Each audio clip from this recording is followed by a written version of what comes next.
கர்த்தர் நல்லவர். இந்த நாளில் கூட நம்முடைய நெருக்கடியான நிலைமை மாறவும், தேவனுடைய அனுக்கிரகத்தை நம்முடைய வாழ்க்கையில் அனுபவிக்கவும் நிறைய தேவனுடைய வார்த்தையை மையமாக வைத்து நம்ம தொடர்ந்து ஜெபித்து வருகிறோம். இன்றைக்கு 6வது நாள். நல்லா யோசிச்சு பாருங்கள், கர்த்தர் உங்களோடு கூட இடைபடுகிறார் நான் விசுவாசிக்கிறேன். எஸ்தரா புஸ்தகம் 7ஆம் அதிகாரம் 6வது வசனத்தில், அவனுடைய தேவனாகிய கர்த்தருடைய கரம் அவன் மேல் இருந்ததினால் அவன் கேட்டவைகள் எல்லாம் ராஜா அவனுக்கு கொடுத்தார். கர்த்தருடைய கரம் அவன் மேலே இருக்கிறதுனால கர்த்தர் அவனுக்கு நிறைய கொடுத்தார்னு எழுதப்படலை, ராஜா கொடுத்தார். இனி உங்களுக்கு எனக்கும் வர வேண்டியது நிறைய இருக்குது, கொடுக்க வேண்டியது நிறைய இருக்குது. ஆனால் அநேகர் தராமல் இருக்காங்க, அநேக இடத்துல பெற முடியாமல் இருக்கும்.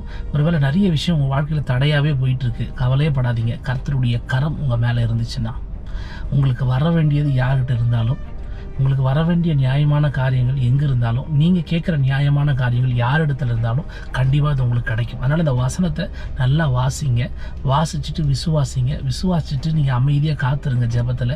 தேவன் நிச்சயமாக உங்கள் வாழ்க்கையில் ஒரு பெரிய அற்புதத்தை செய்வார். ஆமென்.